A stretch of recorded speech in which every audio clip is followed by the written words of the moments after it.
Tupo na kiongozi ambaye yeye anapatikana maeneo kwa Mustafa, lakini dhumuni langu kubwa kumuita mahali hapa ni kwamba kwanza nimependezwa na hoja yake ambayo kaipeleka mbele ya mkuu wa wilaya, lakini pia kitu kingine cha kushukuru zaidi kwamba mkuu wa wilaya baada ya kupeleka ile hoja yake ni moja kwa moja kaipokea hoja yake na akasema kwamba anakuahidi na anaenda kuifanyia kazi. Nataka sasa nijue ni namna gani ujasiri gani ambao ulimpata mpaka kaamua sasa kutoa hoja kimsingi mbele ya mkuu wa wilaya. Mara nyingi tumekuwa tukishuhudia wananchi waliokuwa wengi wanashindwa kutoa hoja za kimsingi kama zile mbele ya viongozi ambao wana nyadhifa kuu za kiserikali. Karibu kiongozi. Asante sana. Kwa jina naitwa Nasoro Juma Mtimali. Nimeweza kutoa hoja ile ya ujenzi wa shule katika mtaa kwa Mustafa kwa sababu kimsingi mimi mwenyewe ni mwalimu. Kwa hiyo nimetoa hoja hii kwa sababu ipo katika professionalism yangu mwenyewe. Lakini pia mabadiliko ya kweli yanaanza na taaluma. Ukitaka jamii ibadilike, ipe elimu kwanza. Kwa hiyo mtaa wetu wa kwa Mustafa ukiangalia katika kata hii ya Pugu, mtaa wa kwa Mustafa ndio hauna shule. Mitaa yote mitano ilibakia minne yote ina shule. Kwa hiyo niliona hii ni sehemu sahihi ya kuongea na mkuu wa wilaya kwa sababu yuko hapa kwa niaba ya rais.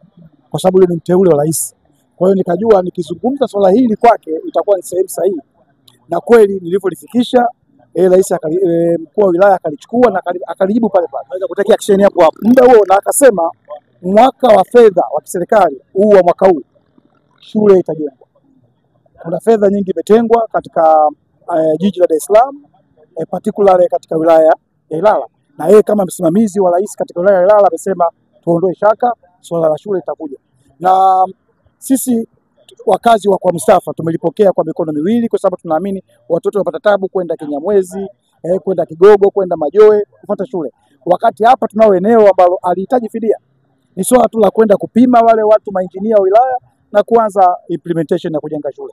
Na amejibu hivyo, na kwa sababu ni msikivu bwana mkuu wa wilaya yetu bwana Edward Mpogolo ni msikivu na ana weledi mkubwa na ana uzoefu mkubwa, na akazungumza katika ukubwa na akasema soon mainjinia wake wa wilaya watakuja kwa sababu ya kufanya upembuzi yakinifu tayari kwa kwenda kutujengea shule ya msingi kwa Mustafa. Kwa hiyo manake, na akasema ikimpendeza Mwenyezi Mungu mwakani darasa la kwanza wataanza hapa katika wilaya kwa Mustafa. Ni swala jema sana kwa kila mkazi wa Mustafa na mpenda maendeleo yote kwa sababu elimu ndio msingi wa kila kitu.